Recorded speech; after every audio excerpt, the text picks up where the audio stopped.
আসসালামু আলাইকুম ও রহমতুল্লাহি ওবরকাতুহ। সম্মানিত দর্শক, তালাক নিয়ে চলছে বাংলাদেশে দান্দাবাজি, বাউতাবাজি। তালাক সংক্রান্ত কিছু বিষয় আপনাদের সাথে শেয়ার করব। বাংলার মানচিত্রে বিভিন্ন জায়গায়, অনেক গ্রামে এই পন্থাটা তারা অবলম্বন করছে। অর্থাৎ তালাকের মাসআলা নিয়ে যখন মসজিদের ইমাম সাহেবের কাছে যাওয়া হয়, ইমাম সাহেব যখন তালাকের মাসআলাটা কঠোরভাবে তাদের সম্মুখে বয়ান করে শুনিয়ে দেয়, বউকে 3 তালাক দেওয়ার পর যখন ইমাম সাহেবের কাছে যাওয়ার পরে ইমাম সাহেব দুইজনকে, স্বামী এবং স্ত্রীকে, 2টি রাস্তা দেখিয়ে দেয় যে আজ থেকে তোমার রাস্তা ওঠা, তোমার রাস্তা এটা। দুজনের মধ্যে কোনো প্রকার সম্পর্ক নেই, একজনের জন্য আরেকজন অবৈধ হিসাবে গণ্য হয়েছেন আপনারা। তখন এই এলাকার ইমাম সাহেবের কাছে ওই তালাককৃত মহিলা এবং তার স্বামী যায় না।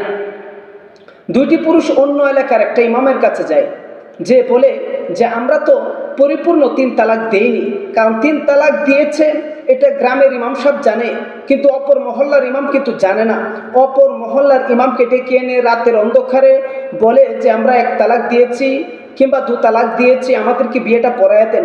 এই কথার উপরে ভিত্তি করেই কিন্তু অন্য এলাকার ইমাম আলেম এসে আরেক এলাকার মহল্লার ভিতরে ঢুকে তিনি ইসলামী শরিয়া মোতাবেক বিবাহ বন্ধনে আবদ্ধ করিয়ে দেয়। কিন্তু আমি আজকে বলতে চাই যে তালাকের যে মাসআলাটা, তালাকের মাসআলাটা সম্পর্কে অভিজ্ঞতা থাকা দরকার এবং সঠিক জ্ঞান থাকা দরকার।